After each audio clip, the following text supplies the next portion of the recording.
that crossing. That's Lake Louise Road crossing. What's good, my people? How you guys doing today? Sensational. Sad to hear. In case you didn't watch the last video, today I've been drawn out to North Georgia to chase the Hartwell Railroad, a short line that lies in between some Norfolk Southern and CSX main lines, and which interchanges with both of these Class 1 railroads. The Hartwell has garnered a reputation for being a living museum because of the wild variety and age of the roster that it uses for its operations. And on this particular day, we happened to see 4 of the active units that are on the Hartwell Railroad in action as they took loads to and from CSX, while also working around a feed mill in Bowersville, Georgia. It was a good day. Friendly crew, lots of good shots, awesome power that you really can't find anywhere else. It was truly an experience out here. Incredible. However, if we refer back to the railroad map of this area, there was one key element that I excluded. What are you talking about? The South Carolina border. I am very far from home at this present moment, and now that the Hartwell activity had come to a close, it was time for me and the crew I was with to seek activity on the Class 1s, specifically Norfolk Southern. And thus, we find ourselves here, literally standing right on the South Carolina border. We are currently standing next to the Tougaloo River, lying in view of the Tougaloo River Railroad Bridge, a bridge that defines Norfolk Southern's crossing between Georgia and South Carolina, and which would shortly be traversed by Norfolk Southern 282, continuing its northbound journey out of Atlanta, Georgia as it heads up to North Carolina.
With 282 gone, there was actually one more bridge in the area that we had our sights on. So after leaving this spot and coming across some North Georgia tomfoolery, What is this? we found ourselves here. Whoa. At a spot that I've wanted to visit for quite some time. This, my squad, is Wells Viaduct, also known as North Broad Trestle, located in Toccoa, Georgia. This bridge, being named after one of the engineers who designed it, W.H. Wells, was built between 1915 and 1919, making it nearly 110 years old. Wow. And its age is not the only thing that is impressive about it. This bridge is over 1,500 feet long, and at its tallest point is 200 feet above the ground. Making this bridge the tallest bridge on the Norfolk Southern system between Washington, D.C. and New Orleans. Looking at this bridge, we can see that it is being held up by a series of tall concrete piers. The tallest 8 piers lying in the center of the bridge are actually all hollow, and the top of each pier is 30 by 34 feet. But anyways, we didn't come here just to look at a bridge, we came here to see a train running over it. While we were fooling around in the cul-de-sac overlooking this bridge, our next train on our sights was Norfolk Southern 242, yet another northbound train coming out of Atlanta, Georgia, this particular one being a manifest intermodal combo, heading towards Charleston, South Carolina, which after about 20 minutes finally showed up and broke the silence of this valley here.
Alright, at this point, we had seen trains at both of the very cool structures that lied in this area, and it was time for us to look for our next target. A pursuit which would draw us to downtown Toccoa, Georgia, where we would quickly find a string of EMDs. Good evening. We are currently at the Amtrak Station that lies in Toccoa, Georgia, where we can see one of Norfolk Southern's smaller yards that's located in the city. And we have come out here in pursuit of Norfolk Southern P45. Shout out Carson. This is a daily local turn that runs in between Toccoa, Georgia, up to Anderson, South Carolina, and back. And that tends to be a good find for railroad enthusiasts because of the usual power that's on this train. Typically a trio or quartet of 4-axle standard cab EMDs. Very often, this train is strictly being led by GP60s, but today it happened to be led by a GP38-2 with a pair of GP60s right behind it. Nice. When we had arrived here, this train hadn't yet passed us though, because they had just recently gone on duty and in fact were still building their train. So we would see the power come up to the station and then reverse back into the yard to continue picking up cars, before eventually they got clearance on the main, and shortly after, this vintage lash-up departed as they began making their way up to South Carolina.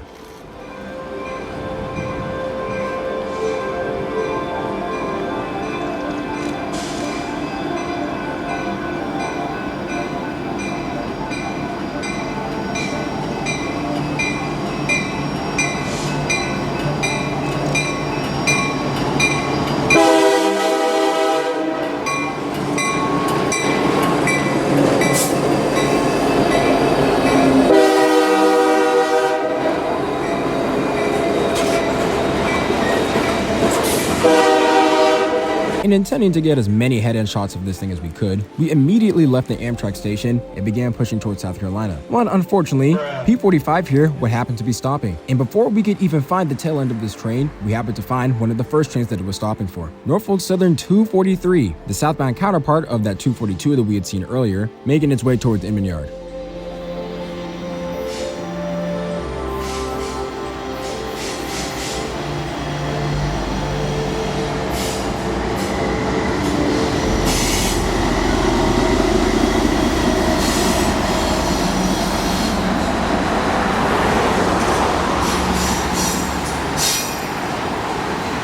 As you can tell, we were kind of bamboozled by this thing. We were not expecting to catch it here, and we were hoping to get it at a different crossing where we'd actually be able to park. But you know, you really can't plan stuff with this hobby, bro. So after making an unplanned pit stop, we hit the road and make yet another pit stop at a bridge after we had surpassed the head end.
With 243 gone, it was now time for us to head back to where P45 was. Still stopped. What? There were plenty of shots on the branch line that this local runs on that we were hoping to get in daylight, but unfortunately, with today's mainline traffic, P45 was not going anywhere, and it was becoming pretty clear to us that we were not going to get too many shots of this train in daylight. Fortunately for us though, the reason for P45 being stopped here was yet another unique train. What do you mean by that? Earlier in the day, while I was utilizing my resources, I had seen an update that there was a southbound NS 055 that was sitting in Greenville. Now, for those of you who don't know, Norfolk Southern high and wide or special moves usually have an 05 and then some other number behind it to indicate that it's a special train. So I knew that this was definitely some train that was going to be out of the ordinary. And after doing a little bit more searching, I discovered two things. The first being that this was an empty turbine train. Sensational. For those of you who remember the turbine train video that I uploaded at the very beginning of the year, those flat cars that were carrying the turbine nacelles that we saw had been unloaded to the customer in North Carolina, and at this point we're getting sent back to their origin. And the second very special thing about this train is that Norfolk Southern 1832 was leading it. Now, in case you don't know why 1832 is special, My back is broken. I'm sure those of you who foam or rail fan have probably seen plenty of videos of the Norfolk Southern 211 derailment that happened back in 2020. Norfolk Southern 1832 was the lead unit of an intermodal train that actually ran through the very rails that we're next to right now before they came across the Southeastern Railway Museum in Duluth, Georgia. You in my lane! You in my lane! They hit a truck carrying a very heavy load at the crossing right outside the museum. This collision not only dented the front of the locomotive, it derailed the train as they were rounding the curve that lies just past the crossing, creating a huge mess and a very surprising scene for me, who actually happened to pass by the location 20 minutes after the derailment on my way to work. I ended up passing the scene again on my way back home from work and would return to the scene a few hours later to see some of the cleanup operations going on. And it was a mess. All 3 locomotives were derailed and a bunch of intermodal cars that were all loaded had also gone into the ground, creating quite the scene of RJ Corpman equipment working to re-rail these locomotives to leave space for track crews to begin work on repairing the main line. And this incident did not only create a mess at the scene of the actual derailment, but also on the whole main line. When I tell you trains were backed up back to back at every siding that they could up before Duluth, it was insane. Driving through Buford, I saw 2 trains parked back to back, and in order for y'all to really understand the magnitude of what I mean by back to back, the tail end of a train was here, and the head end of the next train that fit into the siding was right here. Boy, ain't no way, boy. They truly packed anything and everything that they could up until Duluth before a huge midnight rush happened as they finally cleared the tracks and began repairing the main line. In the midst of traffic returning to normal, all 3 of the units, the SD70 ACC and 2 -9s, were all re-railed and towed away from the scene before they would eventually get the repairs. Both -9s returned to service and are certainly C6Ms at this point. And Norfolk Southern 1832 eventually got cab work done, along with all the other necessary repairs that were required for this locomotive. But there was one thing that was never truly repaired back to its original condition. It took quite the beating to its schnoz there, and when it was repaired, it was fitted with solid black doors on the front instead of the original Horsehead logo that it had donned before the incident, providing a very blunt mark of the beating that it took when it ran these rails all those years ago. Now it's another unique thing for a railroad enthusiast like myself to look for, and how fitting was it that it was leading this already special train. So although it was sacrificing our P45 catches for the day, this was a very unique find for us to see as a trade-off. Unfortunately, within 20 minutes of returning to Westminster, South Carolina, where P45 had been stopped, the headlights of 055 and this beat-up ACC rounded the curve pushing south.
And quite literally, as soon as the tail end passed us, P45 turned on its headlights and began departing towards Anderson, South Carolina.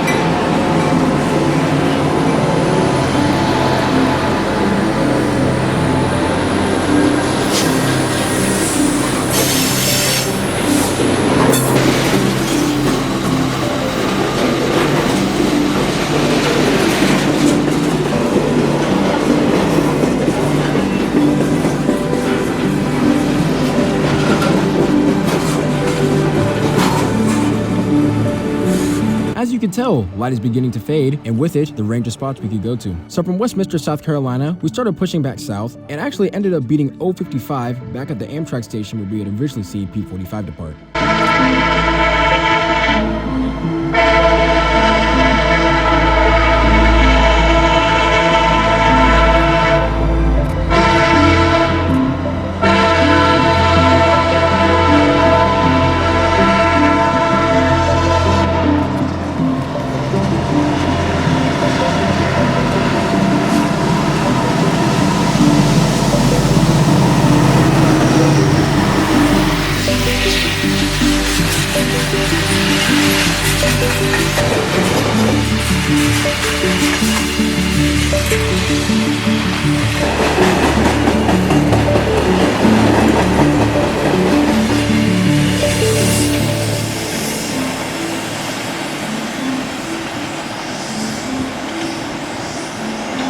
With 055 gone, there was still some Norfolk Southern activity left for us to see at the station. Norfolk Southern P42, which runs up from Chamblee, Georgia to Toccoa, Georgia, had already arrived by the time we came back here to see 055.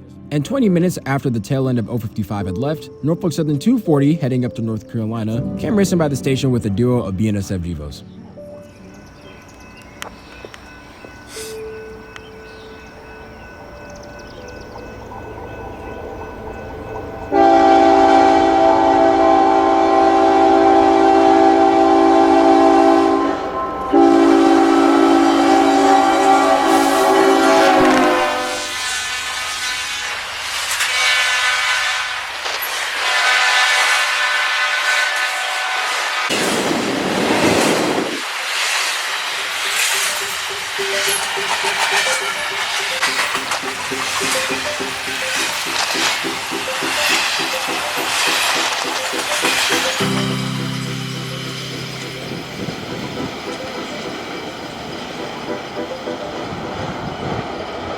Believe it or not, once 240 left, we actually returned back to the Hartwell. For those of you who are familiar with the roster, you may have noticed that from the last video, there was no sight of the CNW Jeep, one of the high hoods that is definitely part of the active roster on the Hartwell. Fortunately for us though, we happened to find it in Toccoa, Georgia, right around where the Hartwell interchanges with Norfolk Southern. Unfortunately for us though, it was one, of course not running, and two, it was very dark.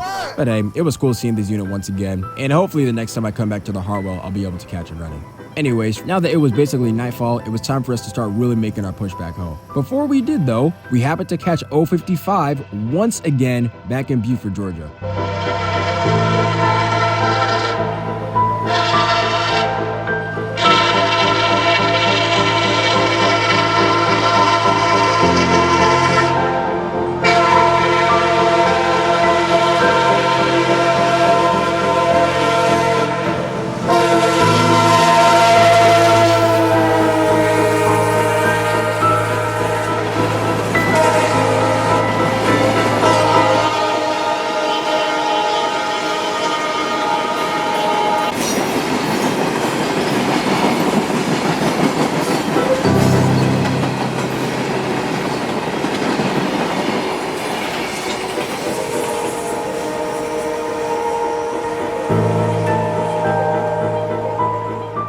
And right after 055 cleared, the final train of today, Norfolk Southern P12, would shortly pass us, carrying yet another oddity on the rails, making for a very sound conclusion to this day.